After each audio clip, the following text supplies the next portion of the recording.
আপনারা কি চান? অশোক লাহিড়ী কি করবেন পরবর্তীকালে?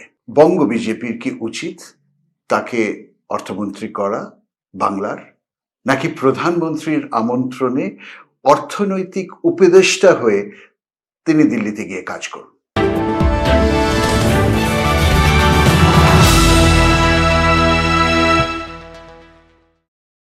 শুভ সন্ধ্যা। দিনের শেষে আপনারা দেখছেন ট্রু নিউজ বাংলা। আজকের বড় রাজনৈতিক আপডেট। বিজেপির প্রথম প্রার্থী তালিকা প্রকাশ হতেই শুরু হয়ে গেছে জোর চর্চা। সবচেয়ে বড় দুই চমক, একদিকে শুভেন্দু অধিকারীর 2 আসনে লড়ার সম্ভাবনা, বিশেষ করে ভবানীপুরে নাম ওঠা, আর অন্যদিকে আরো বড় প্রশ্ন, অশোক লাহিড়ীর বালুরঘাট থেকে টিকিট না পাওয়া। বালুরঘাটে অশোক লাহিড়ীর জনপ্রিয়তা নিয়ে কোনো সন্দেহ নেই। 2021-এ তিনি জয়ী হয়েছিলেন বিশাল মার্জিনে, তাই অনেকেই ধরে নিয়েছিলেন এবারও তিনি প্রার্থী হবেন। এমনকি বিজেপি জিতলে বাংলার অর্থমন্ত্রী হিসেবেও তার নাম থাকবে, এটাই ছিল জোর গুঞ্জন। দলের অন্দরে আবার এমন কথাও শোনা যাচ্ছিল, শীর্ষ নেতৃত্বের মধ্যে, মানে বিজেপির শীর্ষ নেতৃত্বের মধ্যে সমঝোতার রাজনীতিতে তিনি হতে পারেন মুখ্যমন্ত্রী।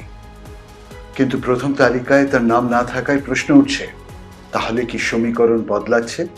যদিও শোনা যাচ্ছে দ্বিতীয় তালিকায় অন্য কোনো কেন্দ্র থেকে তাকে প্রার্থী করা যেতে পারে, তবে বালুরঘাট তার জন্য ছিল সেফ সিট।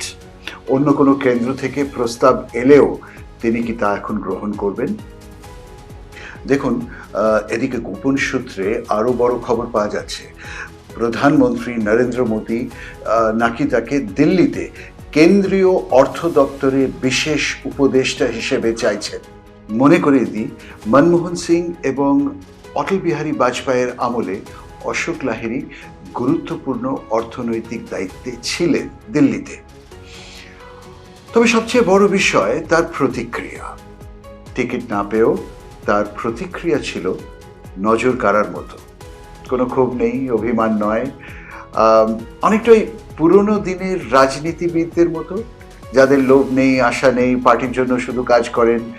ঠিক সেইভাবে শান্তভাবে তিনি দলের হয়ে, যেদিন তার নাম বাদ গেল সেদিন তিনি বিজেপি অফিসে বসে প্রেস কনফারেন্স করবেন অন্য ইস্যুতে। আসলে কি জানেন, সেদিন তাকে দেখে আমার মনে হয়েছিল 1 বছর আগেকার ঘটনা। তার বাড়িতে বসে তিনি আমাকে বলেছিলেন, আমি টিকিটের জন্য রাজনীতি করি না। এখন আপনাদের জন্য একটা প্রশ্ন করতে চাই, আপনারা কি চান? অশোক লাহিড়ী কি করবেন পরবর্তীকালে? বাংলা বিজেপি, বঙ্গ বিজেপির কি উচিত তাকে অর্থমন্ত্রী করা বাংলার, নাকি প্রধানমন্ত্রীর আমন্ত্রণে অর্থনৈতিক উপদেষ্টা হয়ে তিনি দিল্লিতে গিয়ে কাজ করুন? ভোট করুন, পোলে যোগ দিন।